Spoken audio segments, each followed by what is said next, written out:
Dear sisters and brothers, the good news of this 14th Sunday in Ordinary Time reaches you from the garden of the parish house of Santa Maria degli Angeli in Villa Stenazzo.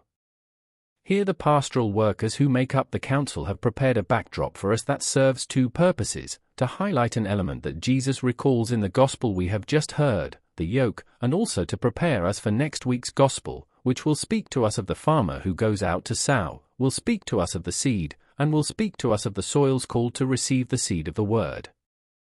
Jesus finds himself at a particular moment in his life. By now it had been some time since he had been proclaiming the gospel and bearing witness to it through the signs that gave truth to his words.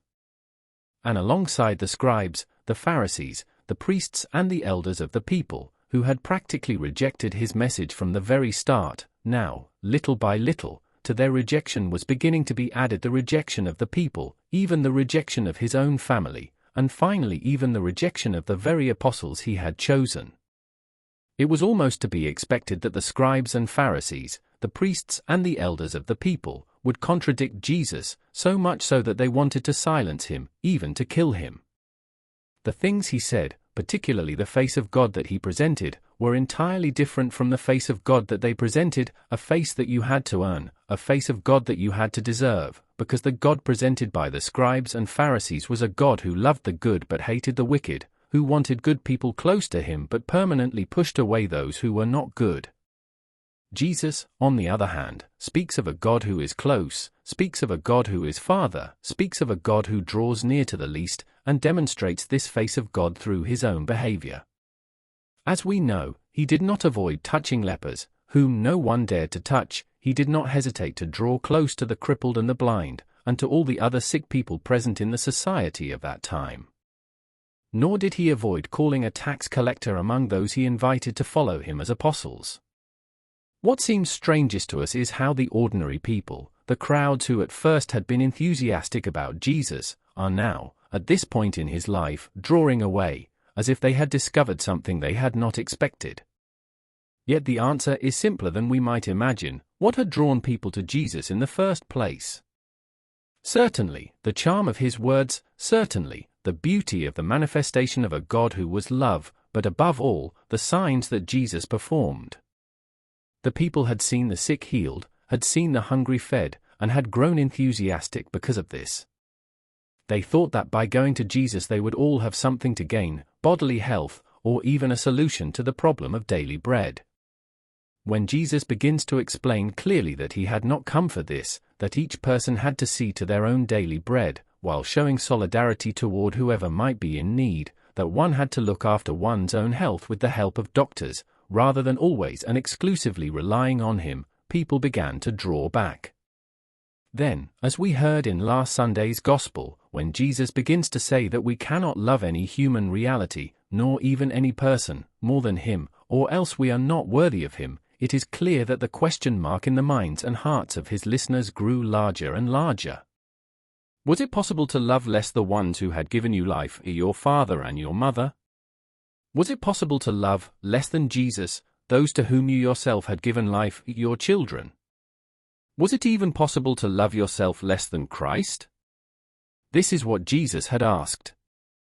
And finally, Jesus had also asked that each person embrace their own cross every day, that is, to choose service, to choose serving as the model, as the style for one's own life. This had disillusioned many. This had driven many away from Jesus. After all, this was also what had driven away his own relatives. He had left Nazareth full of high hopes. He had arrived in Capernaum and begun his preaching. But the news reaching Nazareth about him was not the best.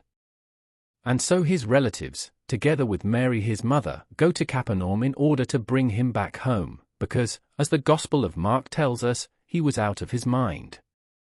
That is, they thought Jesus had gone mad, saying the things he was saying. And even his apostles, at first, imagined their following him from a human point of view, victorious, winning. They thought that by staying close to Jesus they would be part of his kingdom, that they would be the most important people, and they often argued among themselves about who among them was the greatest. Indeed, James and John even had their mother ask on their behalf that they might sit one at his right and one at his left. Jesus dismantles all these false images. Jesus dismantles these false hopes and makes them understand that he has come to announce and to bring about a new world, a different world, and that it would therefore follow different rules, different laws, precisely the law of love, the law of service. Not the law of power, not the law of force, not the law of success, not the law of wealth. Yet, at the beginning of chapter 11 of the Gospel of Matthew, the very chapter from which today's Gospel is taken, there is a reference to a figure whom we would never have expected to find among those who felt challenged by Jesus, by his message and his witness. Matthew tells us what happened in the life of the precursor, in the life of John the Baptist. He had been imprisoned by Herod Antipas, but since this king, though not believing what John the Baptist said, was fascinated by him and respected him greatly, even though he had put him in prison, he allowed him a certain degree of freedom. So John the Baptist, imprisoned at Machaerus, was able to receive his disciples and speak with them. Naturally, John the Baptist asked his disciples to keep him informed about the mission Jesus was carrying out, the one whom he himself had pointed to as the Lamb of God who takes away the sin of the world, the one of whom he had said would separate the wheat from the chaff and the straw, and would burn the straw and the chaff while keeping only the good grain. The one of whom John the Baptist had said that he held the axe in his hand to reach the roots of the fruitless trees and cut them down. But the disciples tell him something different from what John expected. The disciples tell him of this message of love, of this message of mercy, of this attention to the least, to the outcast, to sinners. Jesus not only did not burn sinners and outcasts. Jesus not only did not come with the axe to the root of the trees, but he kept company with these people. He associated with them and sought in every way to win them back. What John had said was entirely true, it was simply that Jesus had chosen a different way to accomplish it. The separation between the wheat and the chaff and straw, and the reaching of the roots of the tree, Jesus was indeed carrying out, but the straw and chaff that were being burned were not the people who did wrong, they were not the sinners, they were their sins. Jesus had come to burn away sin, to burn away people's failures, and to offer them a new opportunity. The cutting of the roots did not concern people's lives, which were always to be reclaimed, because it was a life loved by God, who is Father of all. Rather, it was a cutting of the bad roots, the sinful roots, of selfishness, of pride, of arrogance, which led people to do wrong. So there was no need to wait for another, as John the Baptist sent to ask Jesus through his disciples, "Are you really the one who is to come, or should we wait for another?" What was needed was to accept the way Jesus had chosen to carry out the plan of God that John the Baptist had sensed. So the moment Jesus was living through was truly a difficult moment. I would even use the word dramatic. It was a tragic moment in Jesus' life. Had it happened to us, we would have withdrawn in good order. "If you don't want to listen to me, too bad for you." Had it happened to us, we would have said, "Whoever doesn't accept us doesn't deserve us. Let everyone rack their own brains as they see fit." But not Jesus. At this moment Jesus does something we would not have expected, he prays. And this is precisely the difference between us and him. We reason only from a human point of view. We read reality only horizontally. Jesus reasons in the round, reasons as the Son of God. Jesus has the same thoughts as the Father, Jesus has the same words as the Father. Jesus performs the same actions as the Father.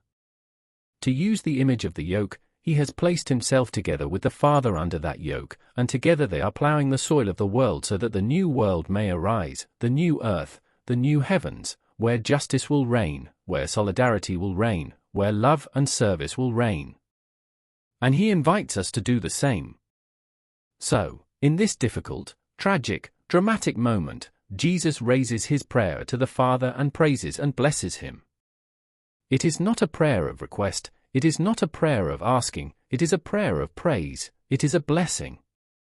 How much we would have to learn, both I and you, brothers and sisters, from this style of Jesus, to stand under the same yoke as God, to have the ability to look from God's own perspective, would make us judge the everyday reality we are called to face in a truly different way. And Jesus, in this prayer to the Father, says, "I praise you and I bless you because you have hidden these things from the wise and the learned and have revealed them to the little ones." What are these things that the Father is said to have hidden? They are the good news of the gospel. They are the things Jesus proclaimed every day. They are the Sermon on the Mount that Jesus gave, with its invitation to happiness through the Beatitudes, the discovery of our sonship before a God who is our Father, the need to build our house, that is, our life, on the rock of the word of Jesus. It is not that God had hidden these things. The wise, the learned, had not been willing to accept them because they contradicted their thinking, they contradicted their image of God. The God they had built for themselves was a God made in their own image, a God good to the good and evil to the evil, a God you had to earn, that you had to deserve, as I mentioned before, and who knew nothing of gratuitousness. Jesus says, "Father, I thank you because they did not understand these things." If they had understood them, they would have been a huge obstacle for all the little ones, for all the simple. Consider, brothers and sisters, the scribes and Pharisees, even the most open-minded among them, thought that whoever could not read the law could not be a good person, precisely because they could not read the law. Even Rabbi Hillel, who was the most open-minded of all the rabbis of Jesus' time, used to say this: if someone cannot read the word of God, if someone cannot read the law of God, they cannot be a devout person. And when the Acts of the Apostles tells us what happened when so many Pharisees, so many scribes, so many priests were converted to Jesus, we realize that this would indeed have created difficulties. All the poor, all the simple, all the least would have found it hard to be present in the Church of Christ in the presence of all these people. So Jesus is able to read this negative event in a positive way. The no that these people freely said to God, refusing to accept his message and his will, became an opportunity for all the least, all the poor, all the outcast to enter into the community of Jesus. And then Jesus calls God Father. He calls him Father 5 times in 3 verses, as we have just heard, but he calls him Father continually. Throughout the pages of the Gospel, God is called Father as many as 182 times in the Gospel. Only once does someone other than Jesus do so. It is Philip, who asks Jesus, "Show us the Father, and that will be enough for us." All the other 181 times, it is always and only Jesus who calls God by the name of Father. This was not a feature unknown to the ancients. Even the pagans called Jupiter Father. Jupiter means precisely this, Father Jove. But Jove was a father who solved problems by hurling thunderbolts, by casting lightning bolts against people. The God of Jesus is a different kind of Father. The God of Jesus is a merciful Father, good, slow to anger, rich in love. This is what Jesus has revealed to us about the Father, but he also tells us that this God who is Father is also the Lord of heaven and earth, that is, a God who holds the history of humanity and of the world in his hands. Everything belongs to him, and so history has a positive horizon, a horizon of love, a horizon of life. What matters is to welcome it, and the readiness needed to welcome it is to be, like Jesus, obedient children of the Father. Jesus presents himself to us as a model and tells us that we must be meek and humble of heart, as he is. In this way we would avoid all weariness. In this way we would avoid all oppression, symbolized once again by the yoke. In the mentality of the Jews, in fact, the yoke represented the law. To stand under the yoke of the law, said the scribes and the Pharisees, would bring salvation. And this was indeed the original purpose of the law. But then they had multiplied its precepts, had made things complicated, to the point of reaching the disproportionate number of 613 precepts, and had transformed the very purpose for which some things had been intended by God. Think of the Sabbath. The Sabbath was the day of freedom, the day of rest, the day the law offered to those who worked and had no time off. They had no holiday at all in their working lives. Setting the Sabbath aside as a day of rest, a day for life, for relationships, a day for encounter, was itself salvation. The scribes and Pharisees had drawn up a list of no fewer than 39 actions that could absolutely not be performed on the Sabbath day. If you are curious, Ask one of the various artificial intelligences on your social media what these forbidden actions were. You might even get a little laugh out of it. So the little ones, the poor, had experienced oppression. Jesus says, "Take my yoke, learn from me." In this way you can eliminate weariness and oppression, and you can carry out the plan of God, put His will into practice, because the yoke carried by animals had one fundamental rule: either the two animals walked together in the same direction, maximizing results and reducing effort, or, if each wanted to go its own way, one this way, one that way, the yoke simply prevented them from moving, wounded their necks, made the load unbearably heavy, and achieved nothing at all. So Jesus says, "Choose my yoke, learn from me, become meek, seek justice, but seek it with gentleness, not with weapons, not with force, not with violence, but through justice and mercy. And become humble, that is, stay in contact with the humus, with the earth, know how to bow your head before the Lord, because the Lord wants you to develop fully, to realize your humanity completely." Indeed, humility in itself is no guarantee of having understood everything. Today too I would like to read you a phrase from Cardinal Cantalamessa, whom we all know. Humility does not consist primarily in being small, because one can be small and arrogant at the same time. It does not consist primarily in feeling small and worthless, because this can also arise from an inferiority complex. Nor does it consist in declaring oneself small, because many declare themselves worthless while thinking exactly the opposite. Humility is in making oneself small, not out of any personal necessity or advantage, but out of love, in order to lift others up. Such was the humility of Jesus. And with this, brothers and sisters, let us take our leave, with the invitation to welcome the yoke of Jesus, to walk together with Him, so as to reduce our weariness to a minimum and see raised to the maximum the fruitfulness, the fruits that the Lord wants to bring about through me and through you. Let us learn to pray, that is, to enter into harmony with the thoughts of God. Let us learn to speak the words of God, and above all let us learn to do the deeds of God. This is how the script itself truly changes, otherwise only the actors change, while the mistakes of the scribes and Pharisees are repeated. For things to change, the script must change. Jesus invites us to be new actors who read a new text in order to bring about a new reality, this new world, this new earth, these new heavens that He has promised us.